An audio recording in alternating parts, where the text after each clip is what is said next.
ಧರ್ಮಸ್ಥಳ ಹತ್ಯಾಕಾಂಡದ ವಿಚಾರದಲ್ಲಿ ನ್ಯಾಯ ಸಿಗೋವರೆಗೂ ಮೋಸ್ಟ್ಲಿ ಲೈವ್ಗಳು ನಿಲ್ಲಲ್ಲ ಅನ್ಸುತ್ತೆ.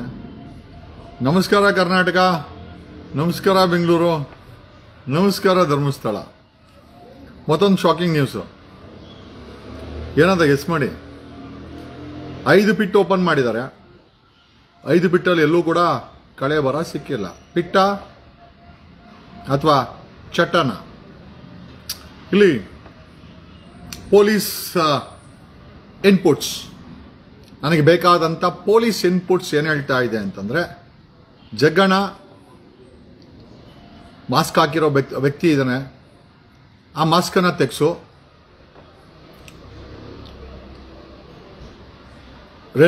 ರೇಣುಕಾಚಾರ್ಯ MLA ರೇಣುಕಾಚಾರ್ಯ ಹೇಳ್ದಂಗೆ ಆರೋಪಿಗಳು ಅಥವಾ ಆರೋಪ ಹೊತ್ತಿರೋರೇನು ಟೆರರಿಸ್ಟ್ಗಳೇನಲ್ಲ, ಫಸ್ಟ್ ಮಾಸ್ಕನ್ನು ಬಿಚ್ಚಿಸೋನು ಅಂತ. ಒಂದು, ಪ್ರಪಂಚಕ್ಕೆ ಈ ಕಂಪ್ಲೇಂಟ್ ಅನ್ನ ಪೊಲೀಸರು SIT ಪರಿಚಯ ಮಾಡ್ಕೊಳ್ಳಿ ಅಂತ. ಒಂದು, ಯಾಕೆ ಮಾಸ್ಕ್ ಅನ್ನು ತೆಗ್ಸಿ ಅಂತ ಹೇಳ್ತಾ ಇದೀವಿ ಅಂತಂದ್ರೆ, ದ ಬಿಗ್ಗೆಸ್ಟ್ ಕ್ವಶನ್ ಏನಂತಂದ್ರೆ, SIT ಅಧಿಕಾರಿಗಳೇ ಬೇರೆ ವ್ಯಕ್ತಿನ ಕರ್ಕೊಂಬಂದು Chinnappa, Bhima alias Chinnappa, original name ಚಿನ್ನಪ್ಪನ್ ಕರ್ಕೊಂಬರ್ದಿರಾ ಬೇರೆ ವ್ಯಕ್ತಿನ ಕರ್ಕೊಂಬಂದು ಬೇಕು ಅಂತ ಯಾವ ಜಾಗದಲ್ಲಿ ಹೆಣ ಗೊತ್ತಿಲ್ಲ ಆ ಜಾಗಗಳನ್ನ ತೋರಿಸಿ ಅಲ್ಲಿ ತೆಗೆಸಿ ಅಲ್ಲಿ ಹೆಣ ಸಿಕ್ಕಿಲ್ಲ ಅಂದ್ರೆ ದಿಕ್ಕು ತಪ್ಪಿಸೋಂತ ಕೆಲಸ SIT ಮಾಡ್ತಾ ಇದೆ ಅಂತ ನನಗೆ ಇನ್ಪುಟ್ಸ್ ಕೊಟ್ಟಿದ್ದು ಬೇರೆ ಯಾರಲ್ಲ, ಸ್ವತಃ ಪೊಲೀಸ್ ಸೋರ್ಸ್. ಸೊ ಅವ್ರ ವಿನಂತಿ ಏನ್ ಹೇಳ್ತಾ ಇದಾರೆ ಅಂತಂದ್ರೆ, ಈ ಡ್ರಾಮಾ ಎಲ್ಲ ಬೇಡ, ಕಡಿಮೆ ಅಂದ್ರು 1000ಕ್ಕೂ ಹೆಚ್ಚು ಪೊಲೀಸ್ ಡಿಪ್ಲಾಯ್ ಆಗಿದೆ, SLR ಇದೆ, LMG ಇದೆ, 20 SIT ಟೀಮ್ ಇದೆ, ರಾಜ್ಯದ ಜನತೆ ವಾಚ್ ಮಾಡ್ತಾ ಇದ್ದಾರೆ,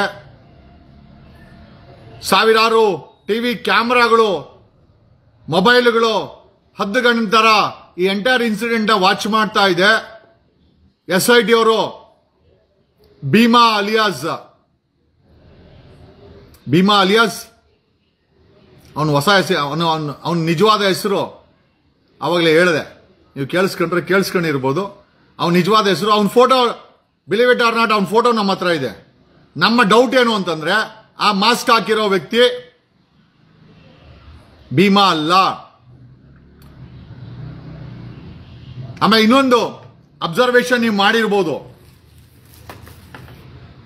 ಭೀಮನ ವಕೀಲರು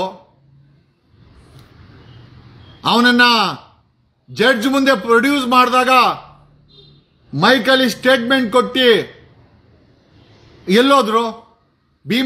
ಭೀಮನ್ ಕರ್ಕೊಂಬಂದಂತ ವಕೀಲರು ಎಲ್ಲೋದ್ರು? ಯಾಕೆ ಅವ್ರು ಬ್ರೀಫ್ ಮಾಡ್ತಾ ಇಲ್ಲ? ಆರೋಪ ಹೊತ್ತಿರೋರು ಅಥವಾ ದಣಿಗಳೇನಾದ್ರು ಕೊಂಡ್ಕೊಂಬಿಟ್ರ ಗೊತ್ತಿಲ್ಲ, ಕೇಳ್ತಾ ಇದ್ದೀವಿ. ಆವತ್ತಾದ್ಮೇಲೆ ಆ ವಕೀಲರು ಕೂಡ ಎಲ್ಲೂ ಬ್ರೀಫ್ ಮಾಡಿಲ್ಲ. ಆಮೇಲೆ ಇವನು